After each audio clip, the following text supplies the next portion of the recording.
रहीम अस्सलाम वालेकुम दोस्तों, उम्मीद करता हूँ आप बिल्कुल ठीक ठाक होंगे। दोस्तों आज है 11 जुलाई सन 2022 और दिन है पीर का सोमवार का। आज ओमान में ईद उल अजहा 2022 का तीसरा दिन है। तो आज रॉयल ओमान पुलिस की तरफ से एक आर्टिकल आया और उस आर्टिकल के मुताबिक जो एक एक्सपेक्ट जो खारजी औरतें हैं उनका एक ग्रुप पकड़ा है और वो मुख्तलिफ़ नेशनैलिटी की औरतें हैं।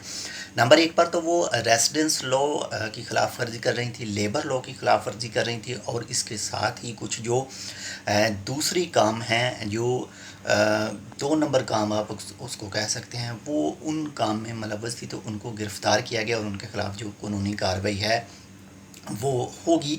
तो आप तो जानते हैं ईद है, ईद की छुट्टियां हैं और मुख्तलिफ़ जगह का अगर आप विज़िट करते हैं, ख़ासकर अगर रोई वगैरह में, या फिर आप मुझसे बेहतर जानते हैं जो भी घूमने फिरने वाले हैं या इस तरह का काम इसके हवाले से दिलचस्पी रखते हैं, तो आपको ज़्यादा पता है कि कहाँ कहाँ क्या क्या चीज़ें मिल सकती हैं। तो इसी तरह से वो औरतें भी, उनको गिरफ़्तार किया गया है मस्कत गवर्नरेट के इलाके बोशर से।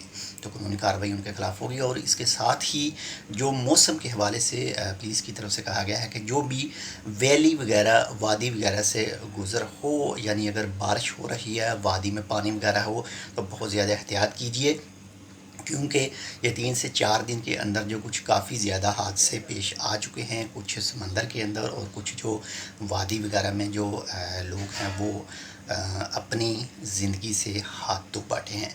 तो बहुत ज़्यादा ख्याल कीजिए। इंशाल्लाह मिलते हैं आपसे दूसरी अपडेट के साथ, तब तक के लिए अल्लाह हाफ़िज़।